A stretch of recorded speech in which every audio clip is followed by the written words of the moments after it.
저는 오늘 줄무늬에 새긴 말씀이라는 제목으로 주의 말씀 증거합니다. 마태와 또 누가와 달리 요한이 전하는 성탄의 이야기는 좀 우리에게 낯설지만 굉장히 깊은 의미를 전달하고 있다. 우리 지난 시간 살펴봤습니다. 말씀, 보이지 않는 로고스이신 예수께서 눈에 보이는 육신으로 임했다라고 했죠. 그래서 우리도 그 말씀의 취지대로 이 예수 그리스도가 어떻게 이 땅에 임했는지 이 영적 교훈을 이 눈에 보이는 캔디 케인을 통하여서 우리가 그 대강절의 의미를 살펴보았습니다. 우리 지난주에는 우리 캔디 케인의 모양을 통하여서 우리가 그 영적 교훈을 얻었는데요. 먼저 이 캔디 케인을 요렇게 한번 가져오신 분은 꺼내보시죠. 이렇게 들면은 어떻게 생겼죠? 요렇게 J, Jesus. 원래는 근데 예슈와는 무슨 뜻이라고 그랬어요? 자기 백성을 죄에서부터 구원한 자라고 했습니다. 경제적 어려움과 정치적 탄압, 사회적 불평등으로부터의 구원이 아니라 어떠한 권력자도 해낼 수 없는 죄로부터의 구원을 허락하셨다. 마치 갈고리처럼 이 지저스, 이 예슈와의 즉 진정한 죄로부터의 구원자로 오셨음을 살펴보았습니다. 뿐만 아니라 요것을 이렇게 돌려보면은요, 자, 뭐라고 그랬습니까? 목자의 지팡이. 제가 여러분들 잘 보이시려고 일부러 이제 뒤에 이제 백스크린처럼 회색 양복을 입지 않고 제가 이 기간에 일부러 짙은 양복을 입고 있는 거예요. 잘 보이시라고. 이렇게까지 노력을 했음에도 불구하고 2층이나 뒤에 앉으신 분들 중에서는 목사님, 제가 눈이 어두워서 잘 안 보여요 하시는 분들이 계셨어요. 그래서 자, 이런 분들을 위해서 자, 크게 목자의 지팡이를 제가 가지고 왔습니다. 세상에 이렇게 친절한 담임 목사를 보신 적 있으십니까? 목자의 지팡이. 주님은 우리를 죄에서부터 구원하실 뿐만이 아니라 그 구원한 우리를 인도하시고 보호하시되 한 마리 양이 없어져도 마치 모든 양이 없어진 것처럼 자신의 모든 걸 걸고 사랑하시는, 우리를 철저히 보호하시고 지켜주시는 예수님이시다. 그런 우리의 목자이시다라는 것을 지난주에 살펴봤어요. 이렇게 캔디 케인의 모양을 가지고 지난주에는 이 영적 교훈을 나눴는데요. 오늘은 이 색깔에 좀 주목을 좀 해보려고 합니다. 지난주 말씀이 그래서 지팡이를 든 말씀이라는 주제로 나누었죠. 오늘은 줄무늬에 새긴 말씀이라는 제목으로 살펴보려고 해요. 지난주가 예수가 이 땅에 왜 오셨냐에 집중했습니다. 왜 오셨습니까? 우리의 예슈와 죄로부터 구원자이면서 동시에 우리 지켜주시는 목자로서 보호자로 오신 줄로 믿습니다. 오늘 두 번째 시간에는 how, 그러면 말씀이 어떻게 이 땅에 육신으로 오셨는지를 좀 살펴보려고 해요. 바라기는 오늘 이 자리에 함께한 주님의 모든 자녀들이 말씀은 어떠한 방식으로 이 땅에 육신으로 오셨는가, 또 그렇게 하셔야만 됐었던 그 의미는 무엇인지 깨달음으로써 대강절 우리에게 주시는 주님의 그 참된 은혜와 평강을 받아 누리는 모든 주의 백성 되기를 간절히 축원합니다. 오늘 주제 말씀인 요한복음 1장 29절은 말씀이 육신되어 온 예수를 이렇게 우리에게 소개하고 있습니다. 함께 읽죠. 이튿날 요한이 예수께서 자기에게 나아오심을 보고 이르되 보라, 세상 죄를 지고 가는 하나님의 어린 양 이로다. 아멘. 세상 죄를 지고 가는 하나님의 어린 양. 이 구절에는 서로 어울리지 않는 두 가지 표현이 한 본문에 담겨 있습니다. 바로 세상 죄를 진 어린 양. 먼저 그냥 양이 아니라 어린 양이라고 하죠. 아니, 어차피 이거 잡아서 제물로 드리려는 거 아니에요? 좀 나이가 있으면 좀 어떻고 좀 어리면 어떻습니까? 뭐 양이 어디서 민증 보여줄 것도 아니잖아요. 실제로 구약의 여러 제사들에서 양을 드렸지만요, 그렇다고 반드시 어린 양을 드려야 했던 건 아니었어요. 번제, 속죄제, 속건제 모두 다 양이면 그냥 오케이였습니다. 하지만 꼭 어린 양을 드려야만 됐었던 경우도 있지요. 대표적으로 매일 드리는 상번제가 그랬고요. 우리에게 굉장히 익숙한 유월절이 그랬습니다. 유월절. 그들에게 있어서는, 이 유대인들에게 있어서는 독립기념일과 같은 날이죠. 이집트로부터 그들이 탈출하여 그들의 노예살이로부터 자유함을 얻은 날, 구원을 얻은 날 아닙니까? 이때는 꼭 어린 양을 드려야 됐습니다. 그런데 이 어린 양의 조건이 있었어요. 그것은 무엇이었냐? 출애굽기 12장 5절을 보면 이렇게 말하죠. 시작. 너희 어린 양은 흠없고 1년 된 수컷으로 하되. 그런데 오늘 말씀이 육신되어 온 이 어린 양에는 흠 정도가 아니라 무려 세상 죄가 그 안에 짊어져 있었어요. 아니, 흠 하나도 없어야 되는데 죄가 실려 있었던 것이죠. 사실 이 둘은 양립할 수가 없는 것입니다. 하지만 자세히 보니까 이거 자기 죄가 아닙니다. 그러니까 남의 죄를 덮어 쓴 거예요. 그것도 사이즈가 정말 대단했어요. 좌우로는요, 그 당시에 모든 지역의 모든 사람들, 모든 국가의 모든 열방의 사람들의 죄를 포함하고 있고요. 위아래로는 과거의 사람들과 또 위로는 앞으로의 올 미래의 사람들의 죄까지도 짊어진 죄. 그래서 이것을 줄여서 세상죄다라고 말하고 있는 것이죠. 도대체 말씀이 육신되어 이 땅에 오신 예수는 왜 이러한 모습으로 오셔야만 됐던 것일까요? 저는 오늘 이 캔디 케인의 오늘 색상을 통하여서 좀 살펴보고자 합니다. 자, 먼저 이 캔디 케인을 보면은요, 자, 밝은 색으로, 색깔이 중에서 좀 밝은 색으로 참 다양한 종류의 캔디 케인을 준비했죠. 예. 자, 사진 보여주실까요? 먼저 이 캔디 케인의 흰색을 보면서 우리는 무엇을 떠올려야 될까요? 그것은 바로 예수 그리스도의 순결함, 즉 죄가 없는 거룩입니다. 히브리서 저자는 예수님의 이런 특성에 대해서 다음과 같이 증언하고 있죠. 함께 읽죠. 모든 일에 우리와 똑같이 시험을 받으신 이로되 죄는 없으시니라. 아멘. 육신이 되어 임하신 말씀, 예수는요, 죄가 없는 거룩한 분이었다는 거예요. 이건 매우 중요한 부분이에요. 왜냐? 죄 없는 자만이 죄인을 구원할 수 있기 때문이죠. 아니, 본인 죄도 해결하지 못한 사람이 무슨 다른 사람의 죄를 짊어집니까? 만일 그가 지난주에 살펴봤던 것처럼 이 예슈와 자기의 백성들을 죄에서부터 구원하려 했다면 반드시 죄가 없는 존재여야만 됐다는 거예요. 이것이 바로 하나님이 인간이 되어야만 했었던, 즉 말씀이 육신이 되어야만 됐었던 이유인 것입니다.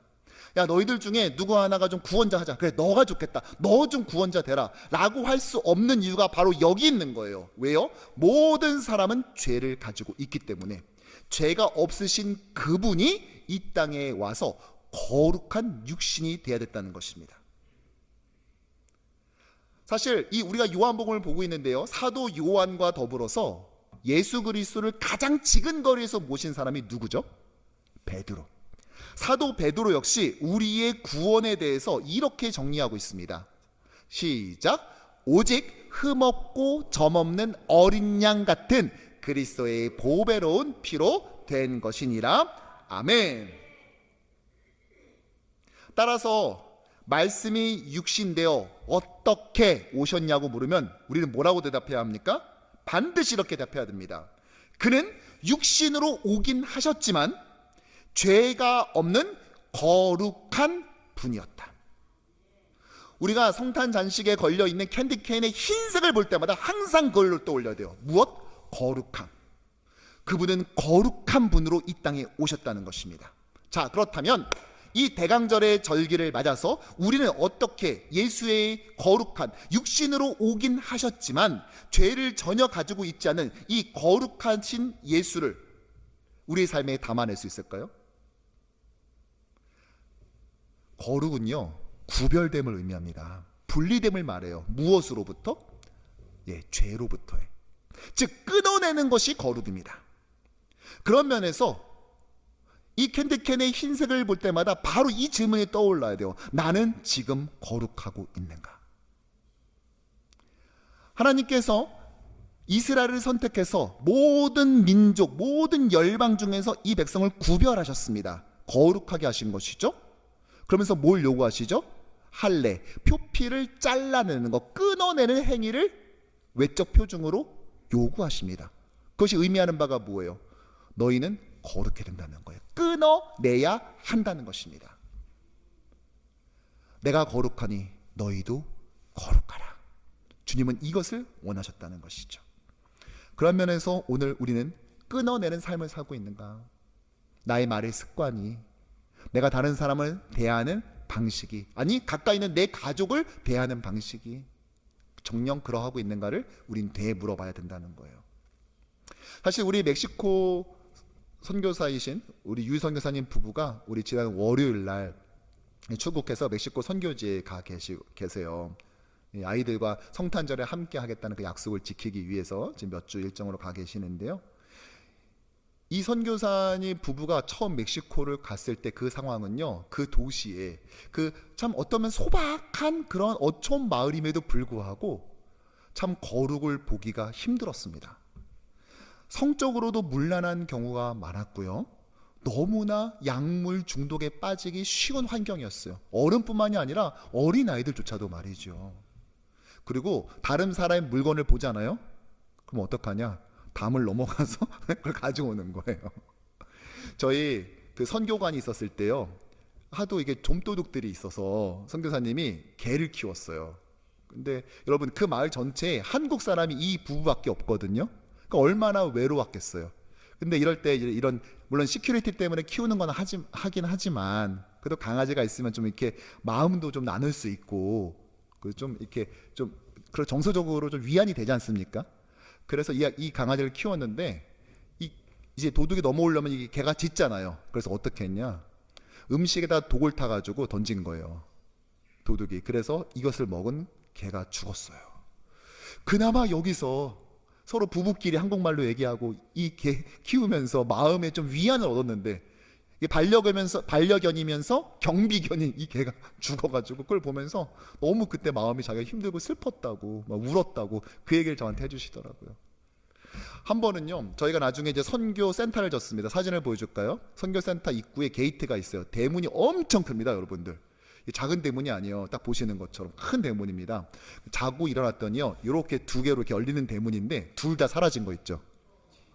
저게 성인 남성 두세 명이 들고 갈 수 있는 무게가 아닙니다. 그런데 그것도 쇠로 용접이 돼 있잖아요. 그런데 밤새 그 용접을 다 녹여가지고 저 철판 두 개를, 거대한 철문 두 개를 다 훔쳐가 버린 거예요. 참 거룩을 찾기 힘든 그런 도시였죠. 15년 전 그곳에 가서 그곳의 거룩한 삶을 보여주기 시작합니다. 그것을 가르치기 시작해요. 한글 학교에 찾아온 그 어린아이들부터, 어린아이들이 훨씬 더 빨리 복음을 받아들이고 변화가 쉽잖아요.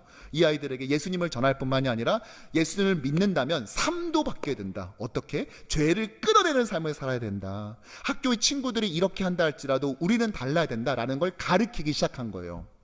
이제 그 아들이 조금씩 커서 청소년이 됐습니다. 그리고 세례받을 수 있는 나이가 됐어요. 세례 교육을 6개월 이상 했는데요, 단순히 교리 교육만 한 것이 아닙니다. 예수를 증거했을 뿐만이 아니라 동시에 무엇을 합니까? 예수를 믿는 사람들의 삶, 즉 거룩을 그 아이들에게 가르쳤어요. 자신의 몸을 어떻게 다루어야 되는지, 관리해야 되는지.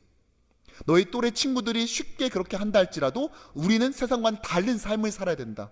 그 아이들에게 가르치기 시작한 거예요. 그래서 이 청소년들이 하나하나씩 커서요, 이제 사진에서 보는 것처럼 이 믿음 안에서 거룩한 삶을 살기 시작하고, 그리고 지난 겨울 아름다운 세례식을 통하여서 그 아이들이 세례를 받음으로써 하나님과 세상 앞에 자신의 구원자가 누구인지, 또 자신의 주인이 누구인지를 보여준 것이죠. 이번에 대강절 시리즈로 말하자면 예수가 나의 구원자 예슈아이면서 또한 나의 삶을 이끄시는 목자라는 사실을 보여줬던 것입니다. 이런 거룩의 삶을 가르쳤어요. 사랑하는 성도 여러분, 우리는요, 죄와 타협하지 않는 삶을 살아야 됩니다. 왜요? 주님께서 그렇게 하셨기 때문에. 어둠 속으로 들어오셨지만 결코 어둠에 물들지 않은 그 거룩의 삶을 우리는 이 대강절에 살아야 된다는 것이죠. 성탄 장식을 보면서 선물 받아야지 이걸 떠올리는 것이 아니라 우리 뭘 떠올려야 된다? 그 거룩. 근데 우리 안에 말씀의 빛으로 비추었을 때 단 한 톨이라도 남아있는 거룩하지 않는 것이 있다면 그것을 끊어내는 것, 우린 그걸 가리켜서 회개라고 말하죠. 즉 대강절과 반드시 연결돼야 되는 것은 거룩 그리고 회개일 수밖에 없음을 우린 이 캔디 케인의 흰 색깔을 보면서 깨달아야 돼요. 또 하나, 이 캔디 케인이 흰색으로만 되어 있지는 않습니다. 또 무슨 색이 있어요? 네, 빨간색이 있죠. 자, 그럼 빨간색을 보면서 우리 뭘 떠올려야 될까요? 네, 바로 예수 그리스도께서 우리에게 보여주신 헌신과 희생을 떠올려야만 됩니다. 사실 교회 다니는 사람 빨강색 하면 제일 먼저 떠오르는 것이 뭐예요? 예수님의 보혈, 십자가 위에서 우리를 흘려주신 그 놀라운 보혈의 능력, 우리는 그것을 떠오르죠. 실제로 요한 사도가요, 요한 복음뿐만이 아니라 편지를 썼죠. 요한 1서에 보면은요, 이렇게 말하고 있습니다. 시작. 예수의 피가 우리를 모든 죄에서 깨끗하게 하실 것이요. 아멘. 네, 주님은요 이 땅에 거룩하게 오셨습니다. 왜요? 그래야만 우리의 죄를 짊어질 수 있으니까. 그리고 그 다음에 어떻게 하셨습니까? 십자가에서 아낌없이 자신의 보혈을 흘려 주사 우리를 구원하신 줄로 믿습니다. 그런데요, 자꾸만 예수님의 헌신, 희생을 하면은 십자가만 떠올려요. 그러나 십자가만 있는 것이 결코 아닙니다. 말씀이 육신된 사건, 이 성탄, 성육신 자체가 사실은 헌신이었다는 사실을 우린 잊지 말아야 할 것입니다. 바울은 빌립보 교회에게 보낸 편지에 그것을 정확하게 드러내고 있습니다.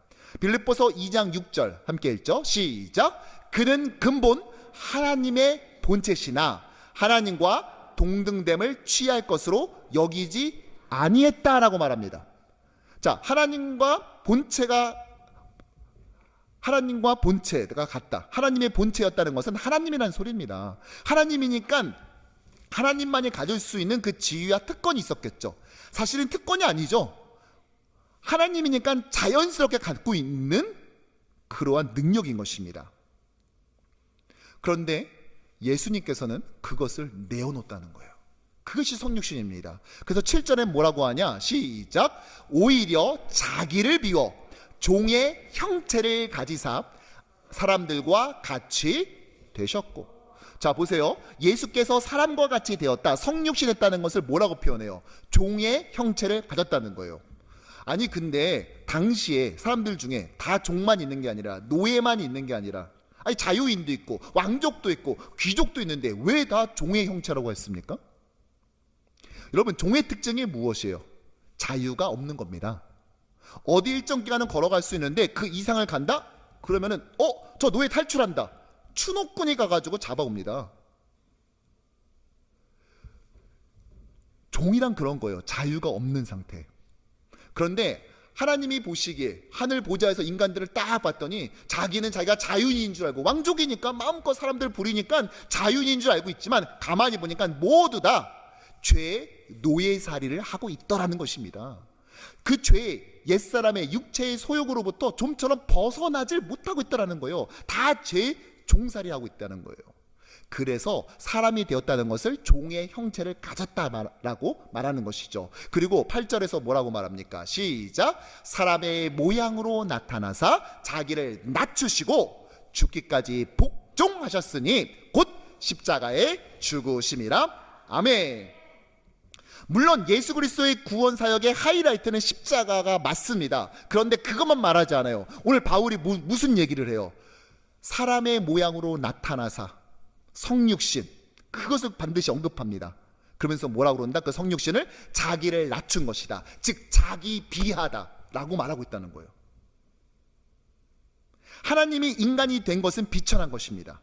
비천해진 것입니다. 성육신은 인간의 고통을 관찰하기 위해 온 것이 아니라 경험하신 것입니다. 너희들 어떻게 살아보자. 천국 너무 따분해. 뭐 특별한 게 없고 좀 익스트림한 거 없을까? 그래, 여기 한번 가보자. 아이고, 이게 아니라는 거예요. 십자가는 희생의 절정이지만 성육신은 희생의 시작 지점이었던 것이죠. 성육신이 하나님이 인간의 연약함을 감당하겠다고 결정하신 시간임을 우린 잊지 말아야 됩니다. 권능을 포기한 것이 아니라 자기 스스로 사랑의 자기 제안을 하셨던 것입니다. 성육신은 단순한 방문이 아니에요. 야, 너희들 어떻게 살아보자. 조금 위생이 좀 덜하고 좀 못 살고 시큐리티 안전하지 않은 감이 있지만 그래도 가보면은 아이고 어떻게 또 이런 누추한 곳까지 오셨어요. 성육신은 방문이 아닙니다. 성육신은 자신의 지위를 내려놓은 희생인 것이죠. 헌신인 것입니다. 사실 성육신 자체, 성육신이 이루어진 그 순간도 누군가의 헌신을 도구로 사용하셨죠. 그래서 자신의 헌신을 더 강하게 드러내셨습니다. 누구의 헌신이었습니까? 바로 마리아의 헌신이었죠. 정혼한 여인이 임신을 한다는 것은 사회적 사망 선고일 뿐만이 아니라 실제 생명의 위협을 받기에 충만한 일이었습니다. 그럼에도 불구하고 헌신, 자신을 내어놓는 것을 통하여 그것을 재료 삼아, 그거를 수단으로 삼아서 하나님께서는 하나님이 인간이 되는 말도 되지 않는 헌신과 희생을 이루어내신 것입니다. 사실 성탄의 장식을 보면서 이 캔디 케인의 붉은색을 볼 때마다 우린 떠올려야 돼요. 바로 예수께서 우리에게 그렇게 자신을 내어줬듯 우리도 주를 위해 그렇게 헌신해야 된다는 것을 말이시죠. 자, 너무나 감사한 것은요, 오늘 재직회가 있지만요, 지난 가을 우리가 다음 세대를 위한 특별 작정 헌금을 드렸습니다.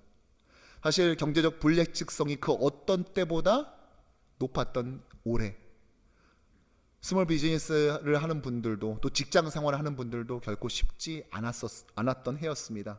그럼에도 불구하고 우리 다음 세대를 위해서 자신의 것을 기꺼이 하나님께 헌신한 분들이 너무나 많으세요. 또한 젊은 세대, 우리 30대, 40대, 50대 초반의 소위 학부형 세대들도요, 자신의 자녀들이 믿음 가운데 성장할 수 있도록 기꺼이 자신의 것을 하나님께 내어드리는 헌신도 보여주었습니다. 지금 멕시코에 가 계시는 유원재 선교사 부부 역시 마찬가지예요. 사실 이분들 서울 사당동에 살다가 94년 11월 미국에 왔어요. 아내 선교사님은 네일 가게에서 10년간 일하면서 이민자로서 정착하고 남편분도 다른 곳에서 일했습니다. 그러다 델리 야채 가게를 열어서 약 7년간 그것을 운영했습니다. 그러다가 우리 교회에서 멕시코 캄페체 주에 참포동이라는 작은 어촌 마을이 있는데 이곳에 선교사가 필요하다는 이야기를 들은 거예요. 그런데 이게 하나님께서 왠지 나를 가라고 하는 것처럼 여겨지는 것이죠. 어떻게 할까 고민하다가 그러면 한번 가보자 해서 마침 그 단기 선교팀이 가는 걸 따라갔어요. 그곳에 낮에는 사역하고 저녁에는 이제 자야 될 거 아닙니까? 근데 자는데 이분들은 잘 수가 없는 거예요. 왜냐? 하나님이 날 정말로 이곳에 부른 것이 맞나 아닌가를 확인해야 되니까.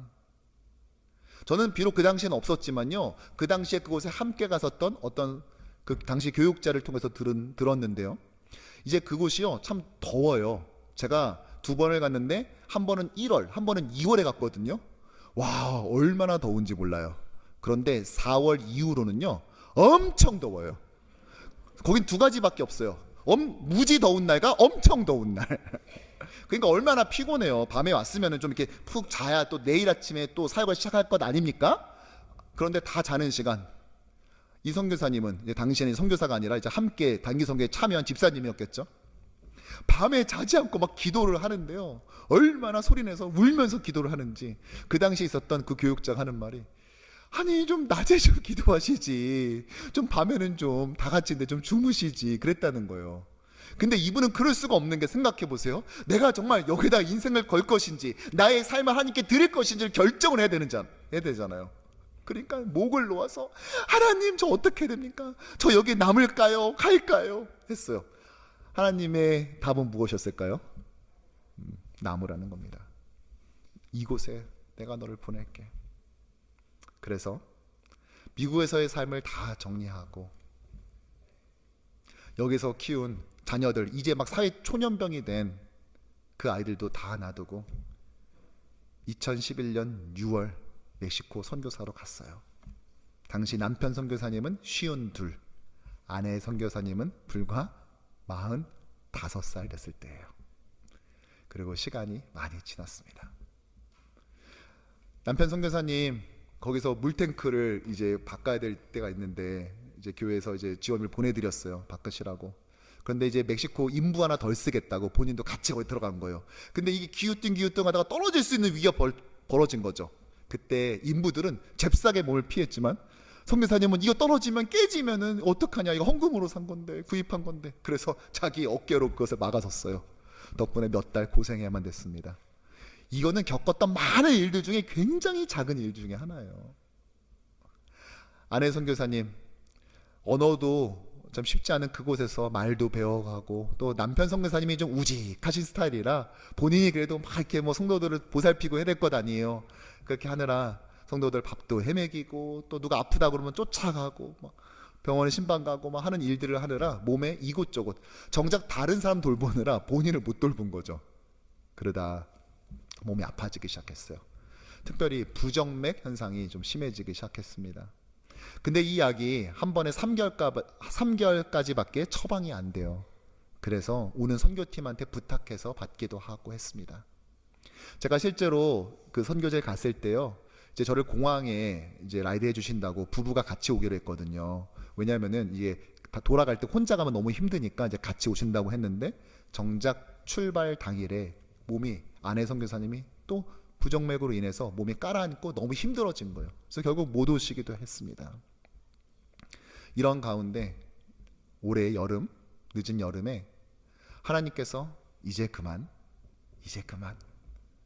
내가 이 선교지를 이제 다음 스텝으로 다른 사람에게 넘겨줘야 되겠다는 분명한 우리에게 그런 결단을 촉구하시는 일을 허락하셨습니다. 사실 너무 안타까웠어요. 선교사님 두 분 계속 우셨어요. 제가 2, 3년만 더, 어차피 3년 뒤면 은퇴할 수 있는 나이인데 2, 3년만 더 남아서 이곳에서 하길 소원했고, 또 저희 입장에서도 조금만 이제 막 본물 터듯이 막 그렇게 키워난 그곳의 젊은 청소년들과 청년들이 막 지금 불일 듯이 일고 있는데 2, 3년만 조금만 더 해주시면 좋겠는데, 저희도 부탁을 드렸는데 하나님의 분명한 이 표정 앞에 저희가 더 이상 거부하거나 다른 이야기를 할 수 없게 되었습니다. 선교사님 부부도, 저도, 또 우리 시무 장로님들도 이것을 인정할 수밖에 없었어요. 그리고 받아들였습니다. 이제 은퇴를 위한 준비를 이제 시작합니다. 그리고 그 아픈 몸을 이끌고도 이 성탄의 아이들과 만나기로 한 그 약속을 지키기 위해서 월요일날 몇 주간의 일정으로 떠났던 것입니다. 저희가 따로 은퇴하시는 선교사님을 위한 퇴직금 제도가 준비되어 있지는 않아요. 그래서 어떻게 할까 고민하다가 선교사님의 소원이 무엇인가 봤더니, 제가 부족하지만 멕시코 선교 그렇게 하면서 어려운 일도 있었고 솔직히 도망가고 피하고 싶을 때가 있었는데, 도저히 버티다가 사명감으로 안 될 때는 이렇게 생각했대요. 내가 그래도 뉴욕 효신장독에서 파송한 선교사인데 내가 교회를 봐서라도 이러면 안 되지 라고 버텼다는 거예요. 그런 자신이 은퇴하고 왔는데 마지막 걸을 수 있는 힘만 있다면 마지막까지 우리 교회에서 예배자로 살다가 하나님 곁에 가고 싶습니다. 그래서 그 차량을 구입하실 수 있는 차량 지원의 일부를 저희가 해드리기로 결정했고요. 그래서 지금 신속하게 집회에 드렸어요. 왜냐? 매주 주일 예배가 다가오고 있으니까. 몇 주 전에 차량을 구입했습니다. 그리고 원웨이로만 1시간 되는 거리를 와서 수요 예배, 토요 새벽 예배, 또 주일 예배를 드리는데, 맨 앞에서 드리는데 뭐가 그렇게 행복하시다고 그냥 예배는 시작도 안 하는데 벌써 빵긋빵긋 웃으면서 예배를 드리세요. 15년을 아웃풋만 하고 살다가 이제 영적으로 공급받기 시작하니까 그 영적 포만감이 너무 행복해가지고, 아니 이제 오시기 힘드시니까 수요일날은 그냥 근처 교회를 다니세요 라고 말을 해도 아니라고, 제가 이 예배 얼마나 드리고 싶었는지 아냐면서 그 길을 마다하지 않고 오는 것을 보면서 하나님께 내어드렸음에도 불구하고 마지막까지 드릴 수 있는 더 많은 것을 드리고자 애쓰는 그 모습에 얼마나 큰 은혜를 받았는지 모릅니다. 사랑하는 성도 여러분, 어떻습니까? 여러분에게 이 대강절 성탄의 절기는 어떤 의미이죠? 무엇인가 기쁨을 얻는 절기입니까? 뭔가 들뜨는 그것에 취해 있는 바로 그런 절기입니까? 아니요. 우리는 이 캔디 케인의 붉은색을 볼 때마다 주저없이 떠올려야 됩니다. 주께서 나를 위해 자신의 것을 내어주셨는데 나는 지금 무엇을 내어주고 있는가? 몇 주 전에 우리 교회에서 헌혈을 했죠. 사랑의 헌혈 행사가 있었는데요. 사진을 보여주시죠. 네, 등록하지 얼마 안 된 우리 새가족분도 또 우리 장로님께서도 하셨고요. 또 성가대 지휘자 두 분 모두가 헌혈을 해주셨어요. 뿐만 아니라 우리 젊은 세대뿐만 아니라 젊은 여자 집사님들도 아니 저거 뽑아가세요 하면서 팔을 내미는데 제가 그럼 담대함에 깜짝 놀랐습니다. 그 아플 텐데. 그리고 이제 부족하지만 저도 미국에서 처음으로 헌혈에 동참을 했어요. 저렇게 말이죠. 하고 났더니요, 보시는 것처럼 사과 주스를 이렇게 주더라고요. 제가 저 사과 주스 못 먹겠더라고요. 왜냐면은 피와 맛바꾼 사과 주스잖아요. 제 방 냉장고에 지금 잘 있습니다. 그래서 피와 맛바꾼 사과, 이런 의미를 부여하니까 쉽게 못 먹는 거예요. 다음에 성찬식 할 때는 저걸로 써야 되나 생각도 들 정도로. 다음 사진 보여주시죠. 여러분 저 사진 뭔지 아세요? 여러분 우리 교육자들 같이 찍었는데요. 저게 우리가 절에봬도요, 저게 혈맹이에요. 혈맹. 피로 맺어진 동맹. 그날 헌혈에 동참했었던 사역자들과 또 사모님 대표로 제가 하겠습니다 해서 사모님 한 분까지 저렇게 우리 혈맹, 우리 피를 나누는 동역자들이 우리 되었습니다. 예수님께서 우리를 위해서 나누신 것에 비하면, 헌신하신 것에 비하면 작은 것이지만 우리는 기회가 될 때마다 우리의 상황 가운데서 최선을 다해 주께서 삶으로, 자신의 몸으로 보여주신 그 헌신, 내어드림을 실천해야 될 줄로 믿습니다. 오늘도 성도들 예배당 오시는 거 불편할까봐 새벽부터 양복 입은 상태로 눈 맞아가며 교회 주변과 교회 곳곳을 눈을 치운 우리 사랑하는 교육자들, 그리고 지난 리더뱅키 때 리더들을 위해서 본인들도 헌신하면서도 불구하고 평신도 리더들을 서빙도 하고 여러 가지로 섬긴 우리 시모장로님들, 그리고 오늘 이 눈보라를 뚫고 이 자리까지 우리 함께한 모든 교우들, 또 오지 못함이 너무 속상해서 안타까워하면서 이 온라인 예배에 함께하고 있는 우리 사랑하는 교우들, 우리가 우리 자리에서 예수께서 보여주신 그 아름다운 헌신의 모습을 실천해 갈 때 이 대강절의 참된 평안과 은총이 우리 삶에 가득하게 될 줄로 믿습니다. 우리 좌우에 있는 분들과 이렇게 인사할까요? 우리는 거룩한 자들입니다. 우리는 거룩한 자들입니다. 또 앞들도 인사합시다. 우리의 헌신을 아끼지 맙시다. 우리의 헌신을 아끼지 맙시다. 아멘. 말씀을 정리하죠. 사랑하는 성도 여러분, 이 캔디 케인의 흰색은요, 예수님의 거룩을 조용히 증언하고 있습니다. 그렇다고 이 거룩이 세상을 배척하는 차가운 순결, 스스로 고립된 도도한 거룩은 아닙니다. 오히려 죄 가운데 가득한, 죄로 가득한 이 세상 한가운데를 뚫고 들어오셨음을 우린 기억해야 돼요. 그러나 그 죄악에 함께 물들지는 않았습니다. 어둠을 피해 숨어든 거룩이 아니라 어둠을 밝히기 위해 스스로 다가온 거룩이었음을 기억해야 돼요. 우리 역시 우리의 삶에 그러한 죄가 있는지를 바라보면서 있다면 머뭇거리지 않고 오늘 이 순간 단호히 끊어내는 거룩에 대한 강렬한 열망이 있기를 주님의 이름으로 축복합니다. 이 캔디캔의 흰색을 볼 때마다, 하얀색을 볼 때마다 그것을 결단하십시오. 그것을 얼마든지 할 수 있도록 주님께서는 우리를 도우시고 또 성령을 우리의 마음 가운데, 우리의 심령 가운데 내주해 주셨습니다. 그러므로 이 땅에 육신으로 입고 왔을 때나 하나님 보좌 우편에 앉아 계실 때나 주님은 여전히 우리에게 우리와 함께 하시는 임마누엘의 주님이신 것이죠. 뿐만 아니라 주님은 우리에게 흰색으로만 도배하길 원치 않으셨어요. 이 흰색 위에 무엇을 입히셨죠? 붉은색. 이 붉은색은 예수께서 보여주신 희생과 헌신을 의미합니다. 이것은 결코 우연히 어쩌다 보니까 흘리게 된 피가 아니라 처음부터 각오했었던 피였습니다. 하늘의 영광을 내려놓고 이 땅에 오신 순간부터 그분의 삶은 오직 십자가를 정조준하면서 달려가는 삶이었던 것이죠. 만일 흰색, 거룩만 있었다면 우린 결코 다가갈 수가 없었을 거예요. 왜요? 우리는 거룩하지 못한 자들이니까. 또한 빨간색 헌신만 있었다면 마음의 감동은 되었겠지만 결코 우리를 구원할 수는 없었을 것입니다. 왜요? 죄가 있는 자는 죄인을 구원할 수 없으니까. 그런데 주님은 거룩과 더불어 헌신을 보여주셨습니다. 여러분들의 삶을 캔디케인으로 표현한다면 어떻습니까? 하얀색만 남아있고 붉은색은 너무나 흐려서 안 보일까요?